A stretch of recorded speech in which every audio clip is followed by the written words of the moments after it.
একটা হচ্ছে খালিক, একটা হচ্ছে মখলুক। আল্লাহ খালিক, আমরা মখলুক। তিনি স্রষ্টা, আমরা সৃষ্টি, গরু ছাগল হাঁস মুরগি সব। আমরা যেমন স্রষ্টার সৃষ্টি, তিনার দুটো সৃষ্টি আছে, একটার নাম হায়াত, একটার নাম মত।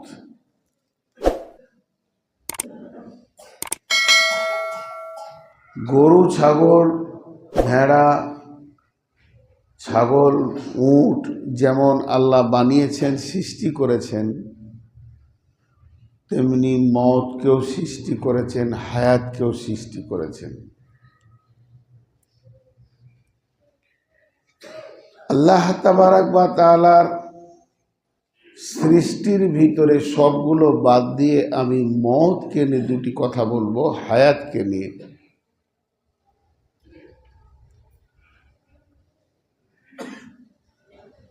মত এমন একটা সৃষ্টি যা আসলে চলে যেতে হয়, আর আমরা যেটাকে খরচা করছি এটার নাম হায়াত। প্রতিদিন, প্রতি শ্বাসে, প্রতি সূর্য উঠা ডুবাতে, প্রতি ঘন্টায় আমরা খরচা করছি হায়াতটাকে। আর মত যখন এসে যাবে আর খরচা লয়, চলে যেতে হবে। মুসলিম শরীফের হাদিস, আল্লাহর নবী মুহাম্মদ রাসূলুল্লাহ সাল্লাল্লাহু আলাইহি সাল্লাম মতের রূপ বর্ণনা করেছেন। মত কেমন? মতের রূপ হচ্ছে, মত না গাধা, না খচ্চর, না ঘোড়া, না উট। এই খচ্চর আর গাধার মাঝামাঝি একটা প্রাণীর মতো। মতের চারটা পা আছে, মতের গায়ে ছিটে ফোটা চিতকাবড়া কালার আছে, মতের দুটা কান আছে। এটা মুসলিম শরীফের হাদিস। জান্নাতীরা জান্নাতে চলে যাবে, জাহান্নামীরা জাহান্নামে চলে যাবে। বিচারের দিন শেষ হয়ে যাবে, সব কিছু গুটিয়ে নেবে কিয়ামতের মাঠে, আর একজনও থাকবে না, বিচার শেষ। তখন আল্লাহ জান্নাতকে এবং জাহান্নামকে কাছাকাছি করবেন তার কুদরতে। আর আল্লাহ জাহান্নামীদেরকে ডেকে বলবে, তোমরা দেখো তোমাদের রব কি করছে। জান্নাতীদেরকে বলবে, হে জান্নাতীরা তোমরাও দেখো তোমাদের আল্লাহ কি করছে। ওই প্রাণীটাকে আল্লাহ নিজের হাতে, ফেরেশতা দিয়ে নয়, নিজের হাতে কান ধরে টেনে আনবে। জান্নাত আর জাহান্নামের মাঝে আল্লাহ নিজের হাতে ছুরি চাকু নিয়ে জবাই করবে। তারপরে ওই প্রাণীটা হাত পা ছুটতে ছুটতে নিস্তেজ হয়ে যখন মারা যাবে, তখন আল্লাহ জান্নাতি আর জাহান্নামীকে বলবে, এটা কি জানো? এই প্রাণীটা হচ্ছে মত। এতদিন তোমরা যে মত শুনতে, সেই মতকে কোনোদিন দেখনি, ওর রূপ দেখনি। আজকে জান্নাত জাহান্নামে এসেছো, আমি ওর রূপটা দেখালাম, সেই সাথে আমি ওর একটা কাজ দেখালাম। আমি আজকে মতকে মেরে দিলাম, মত নিজে মরে গেল, আর মত হবে না। যারা জাহান্নামে আছো তাদেরও মত হবে না, যারা জান্নাতে আছো তাদের মত হবে না। এখন আমি একটা কথা আজকের খুতবাতে আপনাদেরকে বলছি। হিসাব করে পকেটে টাকা নিয়ে মার্কেটে গেলাম, বাজারে গেলাম, দোকানে মাল লাগালাম, সংসারে খরচা করলাম, মসজিদের খরচা হলো, মাদ্রাসার খরচা চলছে, ছেলে মেয়ের বিয়েতে খরচা হলো। খরচা কত হলো এটা মানুষ শোনে কিন্তু দেখে না। মানুষ শোনে কিন্তু দেখে না। দেখে কোনটা, এখন আছে কোনটা ওইটা বলো। খরচাটা আমার শোনা হলো, কিন্তু এখন উদ্বৃত্ত আছে কত ওই মসজিদের সারা বছরের 25 সালের হিসাব করে দেখা যাচ্ছে আর 12,000 আছে সব খরচা, বলে এইটাই টিকেছে। কিন্তু একটা খরচা আমাদের চলছে, কোনোদিন দেখি না যে আর কতটা আছে, দেখা সম্ভব নয়। সেটা হচ্ছে আমরা হায়াতকে খরচা করছি, আর কদিন আছে হায়াত এটা আমরা জানি না। ইসলামপুরে এসেছিলাম তখন নাবালক। কেমন নাবালক, আমার অনেক ভুল ত্রুটি সেদিন ধরা যেত না। ছোট ছেলে, কোথা ডেল ছুঁড়েছি, কোথা ইট মেরেছি, দৌড়ে বেরিয়েছি। কিছু ঘটে গেলে মুরব্বীরা বলতো নাবালক, এখন হুঁশ হয়নি। সেইখানে আজকে খোদবা দিচ্ছি 54 বছর বয়সে, এসেছিলাম 12 থেকে 13 বছর বয়সে, এখন চলছে 54 বয়স। এতগুলো দিন আল্লাহর পৃথিবীতে হেঁটে হেঁটে ক্ষয় করে দিলাম। আমার ইতিহাস, পৃথিবীর কোথা কত পা দিয়েছি আল্লাহর কাছে লেখা আছে, কিন্তু আর কটা দিন আছে এটা আমি জানি না। এই অন্ধে হাঁটছি। আর আল্লাহ তাবারাক ওয়া তাআলা কালাম পাকের মধ্যে শেষ ফায়সালা টেনে দিয়েছেন। এর ফায়সালার উপরে দ্বিতীয় ফায়সালা হবে না, যে এই বিচারটা মন মতো হলো না, আরেকবার বসা যাক। এইটা মনের মতো হলো না, আরেকবার পুনর্বিবেচনা করা যাক। এরকম কোনো অপশন নাই। আল্লাহ কলম টেনে দিয়েছেন, কুল্লু নাফসিন জাইকাতুল মত সুম্মা ইলাইনা তুরজাউন, খতম। যার প্রাণ আছে তাকে মরতেই হবে, মওতের স্বাদ গ্রহণ করতে হবে, আর ওরই মাধ্যম দিয়ে আমার কাছে আসতে হবে। আল্লাহ আর দ্বিতীয় বিবেচনা নিয়ে বসবে না। যারা চলে গেছে চলে গেছে, যারা শুয়ে গেছে কবরে শুয়ে গেছে। আমরা যারা বেঁচে আছি, আমাদের সামনে কঠিন একটা মত বলে জিনিস আছে, মরতেই হবে, আল্লাহর কাছে যেতে হবে। এ মত নেই আর কি ঠাট্টা করা যাবে না। কত লাশ, কত মুখ মাটির নিচে শুইয়ে দিলাম, কত লাশ। তারপরেও নিজের ব্যাপারে অঙ্কে এখনো বসিনি যে আমি ওইটাতেই যাব।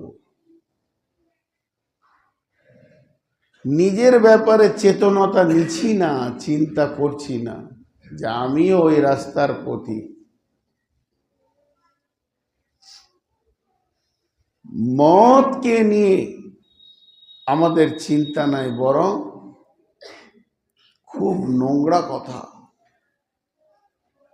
এত নোংরা কথা যে জবান দিয়ে বের করতে ইচ্ছা হচ্ছে না, তারপরেও আমি বাধ্য হচ্ছি বলতে। মানুষ মতকে নিয়ে ঠাট্টা করে, ইয়ারকি করে। শিশুকাল থেকে জানা যায়, যাচ্ছি দেখছি। এককালে হুঁশ ছিল না যে কেন গোরস্থানে এসেছি, ওস্তাদরা বলেছে অমুক মারা গেছে, চলো জানা যায় যেতে হবে। সাহাবাতে যে হাজির হয়েছি, কি হচ্ছে বুঝিনি, শুধু এটাই বুঝেছি একটা লোক মরেছে, ওকে কবর দিতে হবে।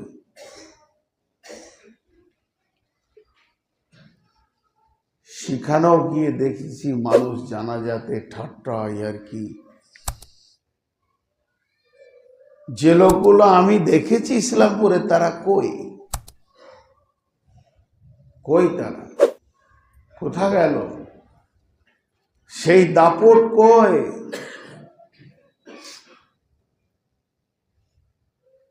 এই ঠাট্টাই আর কি ইহুদিরা করেছে। কোরআন বলছে ইহুদির দল বিশ্ব নবীকে বলতেন, ইয়া মুহাম্মদ, তুই হলি আল্লাহর দুশ্মন, আমরা হলাম আল্লাহর বন্ধু। উল্টা দাবি, ইহুদিরা দাবি করছে আমরা আল্লাহর বন্ধু, তুই আল্লাহর দুশ্মন। হালাকে আল্লাহ তাবারক ওয়া তাআলা তার রসুল সম্পর্কে বলেছে, এটা আমার হাবিবি, এটা আমার দোস্ত। বিশ্ব নবী যখন মেরাজে যান, আসমান জগৎ হইচই লেগে গেছে। প্রথম আসমান, দ্বিতীয় আসমান, তৃতীয় আসমান, চতুর্থ আসমান, ফেরেশতাদের মধ্যে হইচই লেগে গেছে। কত ভালোবাসে আল্লাহ তার বন্ধুকে, পৃথিবী থেকে তার কাছে নিয়ে যাচ্ছে আরশে মহল্লায়। সেই লোকটাকে ইহুদিরা বলছে তুই আল্লাহর দুশ্মন। জীবদ্দশায় মওতের আগে যিনি আল্লাহর মোলাকাতে গেছিলেন, সিদরাতুল মুনতাহা অতিক্রম করে আরশে মহল্লায়, সিদরাতুল মুনতাহাতে গিয়ে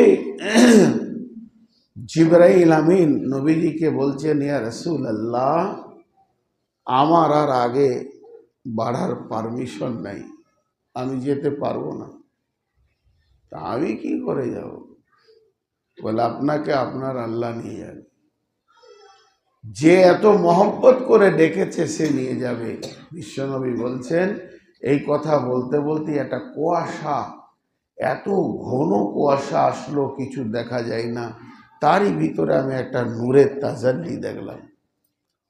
আমি আল্লাহর সঙ্গে কথা বললাম। উম্মে জান আয়েশা বলছেন, ইয়া রাসূলুল্লাহ, আপনি কি আল্লাহকে দেখেছেন? বলে, না, দেখিনি। আমি একটা নূরের তাজাল্লি পেয়েছি। জান্নাত দেখানো হলো, জাহান্নাম দেখানো হলো, হাউজে কাউসার দেখানো হলো, জাহান্নামীরা কি অবস্থায় রয়েছে দেখানো হলো, জান্নাতে কি নিয়ামত রয়েছে দেখানো হলো। পুরো 28 বছর ঘুরেছিলেন, কেউ বলে 14 বছর, কেউ বলে 28 বছর এই সফরটা ছিল। যখন ফিরে আসছে, আম্মাজান আয়েশার বিছানা থেকে গেছিলেন। আম্মাজান আয়েশাকে আল্লাহ রসুল প্রথম বললেন, আমার আজকে রাত্রিতে মেরাজ হয়ে গেল, আমি আল্লাহর কাছে গেছিলাম, এই আনলাম, ওই আনলাম, এই দেখলাম। আম্মাজান আয়েশা চালাক মহিলা, বিছানায় হাত দিচ্ছে, তখনও বিছানা গরম। 1400 বছর, এই 14 বছর, তখনও বিছানা গরম। যে লোকটাকে আল্লাহ এত ভালোবাসে যে হায়াতে তাকে আল্লাহ তার আরশে নিয়ে গেলেন, সিদরাতুল মুনতাহা নিয়ে গেলেন, সেই লোকটাকে ইহুদিরা এত কপট, এত ভীত, এরা এত বদমাশ, এই খাবিস বলছে যে তোকে আল্লাহ ভালোবাসে না, তুই করে বলছে। আল্লাহ তখন বিশ্ব নবীকে বললেন, ওরা যে তোমাকে বলছে আমার দুশ্মন, তো জবাব দাও, জবাব দাও। বিসমিল্লাহির রহমানির রহিম। কুল ইয়া আইয়ুহাল্লাযীনা হাদু ইন জাআমতুম আন্নাকুম আউলিয়াউ লিল্লাহি মিন দুনিন নাসি ফাতামান্নাউল মাউতা ইন কুনতুম সাদিকিন। নবীজি বলছেন, হে ইহুদির দল, তোমাদের যদি ধারণা ওটাই হয় আমি আল্লাহর দুশ্মন, তোমরা আল্লাহর বন্ধু, তাহলে তোমরা মত চাও আল্লাহর কাছ থেকে। মত এমন একটা বস্তু যে মানুষকে আল্লাহর কাছে করে দেয়। তা তোমরা বন্ধুর কাছে চলে যাও, চাও দেখি একবার মুখ দিয়ে মত, আল্লাহর কাছে চলে যাও। আল্লাহ তো তোমার বন্ধু, তোমার মত চাইতে কি ভয় আছে? আল্লাহ বলছেন ওয়ালা ইয়াতামান্নাউনাহু আবাদান বিমা কদ্দামাত আইদিহিম ওয়াল্লাহু আলিমুম বিজ্জালিমিন। হে নবী, ওরা জীবনে কশিনকালে মত চাবে না, কারণ ওরা জানে আমাদের হাতের আমল আল্লাহর কাছে যা পাঠিয়ে রেখেছি সব ফালতু, গেলেই তো পিটানি হবে। মত ও চাইবে যার বিশ্বাস আমার আল্লাহর কাছে আমি যাব তো আমার আল্লাহ বলবে বান্দা এলি, আল্লাহ খুশ হবে, আমিও খুশ হব। ইহুদিদের কথা আপাতত জমার খাতায় রাখেন। এইখানে আমরা যটা মানুষ আছি, ইভেন আমিও খুতবায় দাঁড়িয়ে আছি, কেউ বুকে হাত দিয়ে বলতে পারবো না আমার মতটা এখনই হয়ে যাক, আমার আল্লাহ রাজি আছে। আমার ব্যবহারে আমার আল্লাহ রাজি আছে, আমার মতটা এখনই হয়ে যাক। এই কনফিডেন্স, এই আত্মবিশ্বাস আমাদের কারণ নাই। তাহলে আমরা কোন জায়গায় দাঁড়িয়ে আছি? হযরতে উমর দোয়া করছেন, আল্লাহুম্মা শাহাদ শাহাদাতি ফি সাবিলিক ওয়াজআল ফিল বালাদি রাসূলিক। আল্লাহ, তুমি আমাকে শহীদের মত দাও, সাধারণ মত লিব না, ভালো লাগছে না, শহীদের মত দাও, আর তোমার রসুলের শহরে দাও, মানে মদিনাতে দাও। সাহাবীরা যখন দোয়াটা শুনলে তো হাসছে, ফিক ফিক করে। কেন হাসছে? যেহেতু কোরআন মক্কা মদিনাকে আমান ঘোষণা করে দিয়েছে। ওয়াতিন ওয়াজাইতুন ওয়াতুরি সিনিন ওয়া হাযাল বালাদিল আমিন, এই দুটো শহর হলো আমান, আর যুদ্ধ হবে না। এই দুটো শহর কিয়ামত পর্যন্ত কোনো যুদ্ধ হবে না। আর যেদিন দাজ্জালকে নিয়ে হবে সেদিন হবে তো হবে, কিয়ামত হয়ে যাবে। তো আপনি বলছেন আমি মদিনায় মরবো আবার শহীদ হব, তো মদিনাতে তো যুদ্ধ হবেই না, তাহলে শহীদরা কি করে হবে? হযরত উমর ওদেরকে জবাব দিলেন, আমি যার কাছে চেয়েছি মতটা, ও জানে কি করে করবে মদিনাতে শহীদ, আমার দেখার দরকার নেই। আমার চাওয়ার ছিল, আমি চেয়ে নিয়েছি, তুমি আমাকে মদিনাতে মত দাও আর শহীদের মত দাও। আমার আল্লাহকে এই দুটো কাজ করতে গেলে ভাবতে হবে না, মন করলেই হয়ে যাবে। মসজিদে নববীতে মত হলো, শহীদ হলো। এক ইহুদি এসে বর্ষা মেরে দিলেন, নামাজের হালাতে ইমামতি করছিলেন। তো মত ইহুদিরা কোনদিন চাইবে না, ইহুদিরা দূরের কথা, এখনকার মুসলমানরাও চাইবে না। আল্লাহু আলিমুম বিজ্জালিমিন।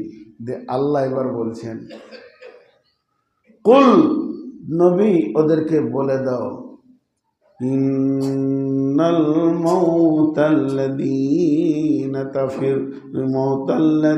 তাফিরুনা মিনহু ফাইন্নাহু মুলাকীকুম সুম্মা তুরাদ্দুনা ইলা আলিমিল গায়বি ওয়াশ শাহাদাতি ফায়ুনাব্বিউকুম বিমা কুনতুম তা'মালুন।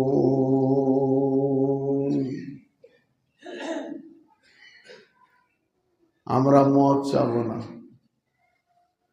বরং মত থেকে বাঁচার জন্য পাঞ্জা লড়ব। একটু পেটে ব্যথা, জান ধরভর করছে, ধুলিয়ে আনলেছ, তারপর তারাপুর আপনার হসপিটালে ডাক্তার বললো হবে না, পিজিতে নিয়েছ, এই যে দৌড়ছি, এই দৌড়টা কিসের জন্যে? বাঁচার দৌড়। পিজিতে হবে না, ভেলোর নিচো, ব্যাঙ্গালোর নিচো, বাঁচবই। পাঞ্জা লড়ছি, পাহাড়ে হাত দিয়ে হাঁজুড়ে ওঠা যেমন চেষ্টা, সেই রকম আমি মত থেকে বাঁচবো আর জানটাকে রাখবো, এই চেষ্টা করছি। আল্লাহ বলছে চালিয়ে যা। যত দূর চেষ্টা তোর ব্রেনে আছে, বিজ্ঞানে আছে, বুদ্ধিতে আছে, মেডিকেলে আছে, মেডিসিনে আছে, সবগুলোকে লাগিলে তাফির রু নাফি মিনহু, যে শেষকালে ভাষাটা বলছে ফাইন্নাহু মুলাকিকুম, আমার মত ঠিক টাইমে তোকে ধরে নেবে। চ্যালেঞ্জ, চালিয়ে যা, চ্যালেঞ্জ।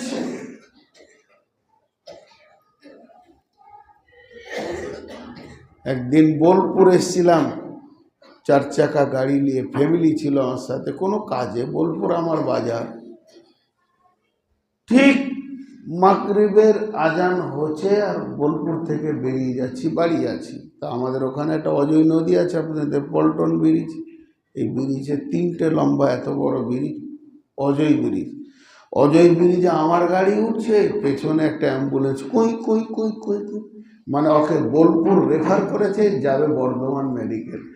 ও চাইছে আমার গাড়িকে, বলছে রাস্তা দে তাড়াতাড়ি, রুগী বাঁচাতে হবে। আমি ড্রাইভারকে বললাম সাইড কর, অ্যাম্বুলেন্সটাকে ছেড়ে দে। অ্যাম্বুলেন্সটা ছেড়ে দিলাম।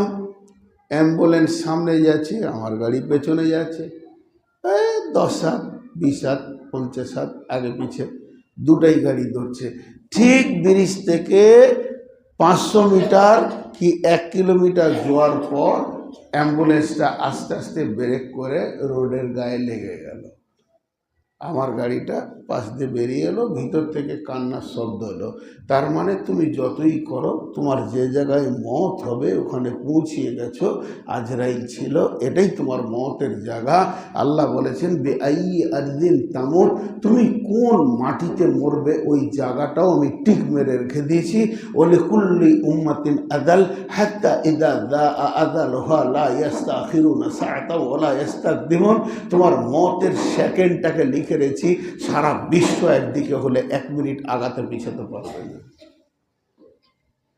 অ্যাম্বুলেন্স তাড়াতাড়ি করে গোটা বোলপুরকে হইচই করে বেরিয়ে চলে এসছে, এত ভিড়ের ভিতরে যে রুগী নিয়ে গেছি, রাস্তা ছাড়। গোটা বোলপুর বেরিয়ে অজয় নদীতে উঠলো, আমাকে বলছে রাস্তা ছাড়, রুগী চললো, আমি ছেড়ে দিলাম। কিন্তু টাইম হয়ে আসছে, তোর মতটা জায়গাতেও তো ঠিক পৌঁছাতে হবে, দুটো অ্যাডজাস্ট হতে হবে। আমি যদি 2 মিনিট লেট করতাম তো অ্যাডজাস্ট হতো না।